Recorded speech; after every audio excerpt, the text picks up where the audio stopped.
Here we are in Doral, taking a look at what looks to me to be about a 5-year-old screen enclosure. And the reason we want to look at this one is just to point out some of the differences between what you see as very typical in the industry, but not necessarily the best technique in construction with aluminum. So we'll start with the attachment to the ground.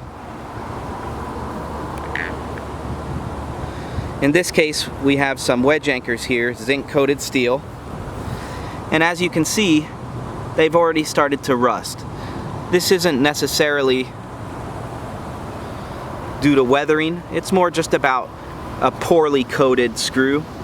And this is very typical with imported, less expensive steel screws.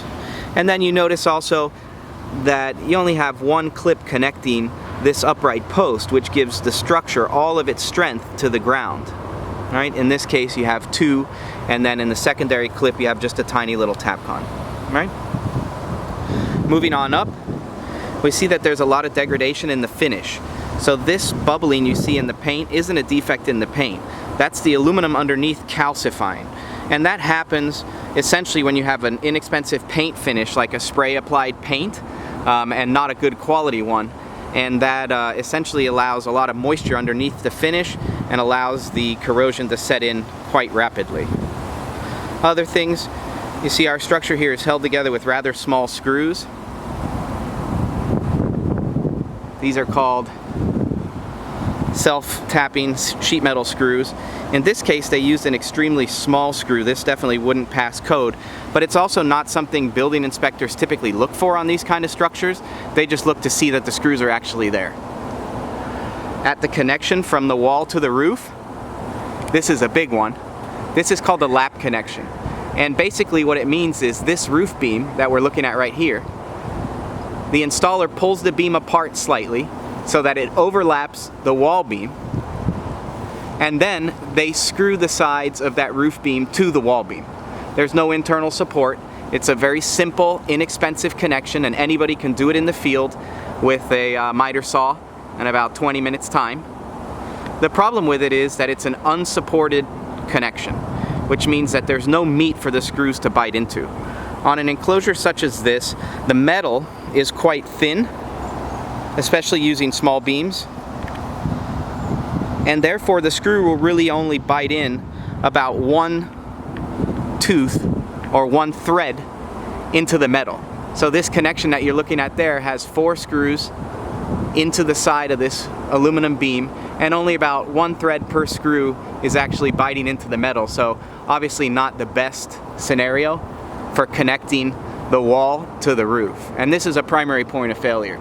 Now, at the top of this enclosure, you can see here that this is a gusseted connection, which means that there is a aluminum plate behind this connection that's used to reinforce it and thicken the metal, so that as these beams move in the wind, as they age, and generally in the event of a hurricane, this structure is held together with a lot more strength through the use of more screws and that gusseted connection. So this is fairly typical of aluminum construction in Florida. The name of the game has always been build it cheaper. And in order to get that done, of course, you have to use lesser quality materials and less of them. Smaller screws, lower quality tapcons and wedge anchors, cheaper labor, all those things you don't normally associate with a really high quality product. And although this screen definitely accomplishes the goal of keeping the bugs out, it hasn't weathered really well, and in the event of a hurricane it's definitely not going to weather very well. So let's go take a look at the next door enclosure, which we just finished building. It's obviously quite different in its structure. It is a giant half mansard roof, 20-foot tall monster of a screen enclosure, and it incorporates all new construction techniques and proper engineering standards. So from the outside we'll just go over a couple of things. Obviously here you can see this bracing in the shape of a K. That's called K bracing. and this is designed to keep the structure from racking side to side in high winds. It's all supported with this brace plate, which has screws shot into the corner of each beam, thereby locking it in place and creating a much more rigid structure. We've also used nylon head fasteners on this enclosure. So these fasteners actually have no metal exposed to the elements. This head right here is made of a UV resistant nylon, and it seals tight up against the metal so that there's no opportunity for water to get in as this structure ages, and that prevents the steel screw from rusting out and failing over time. If we look at the connection to the ground, quite different than what we saw on the older structure. As you can see here, we've used heavyweight clips. You can't see the screw underneath this one because it's covered with a nylon cap to protect it from corrosion. And then this is a 3/8 by 7-inch long tapcon that goes all the way down into the footing that this enclosure is sitting on and prevents it from lifting up in the event of high winds, which is a major difference in construction. So bear with me and we'll walk inside.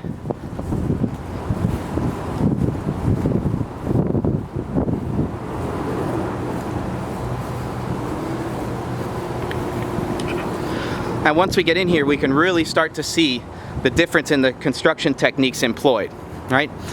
The most obvious, and maybe not so on video, but in person it's very obvious, is that this structure has double beams, both in the walls and the roof structure. Now this is not typical at all, but this structure is built in Miami-Dade, the highest wind zone in the country, and it's 2 stories tall.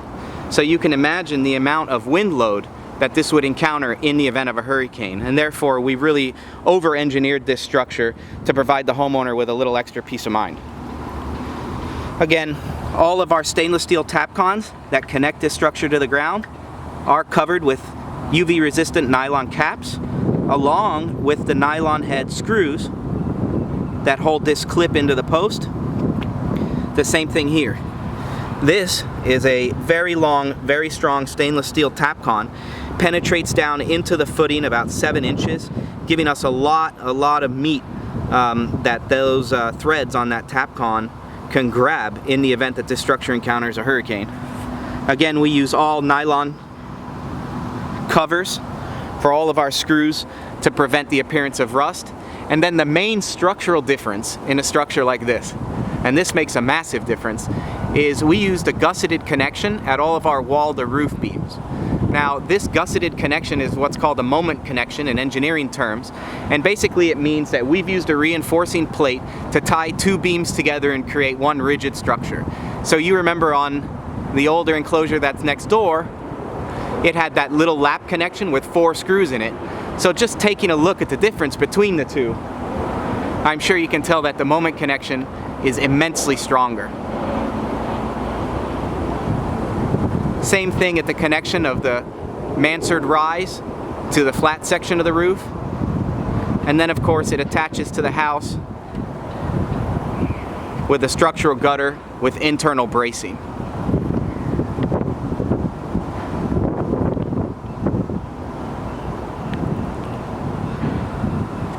And then through the wall you can see the neighbor's little enclosure over there versus what we've just built. Now obviously this structure is quite a bit more expensive, quite a bit more elaborate, but it does provide an enormous outdoor living area that feels completely wide open. And that was exactly the design objective of the homeowners when we first met them. For more information, check us out online, www.buildwithvenetian.com, buildwithvenetian.com, or give us a call at 866-596-2427. Thanks for watching.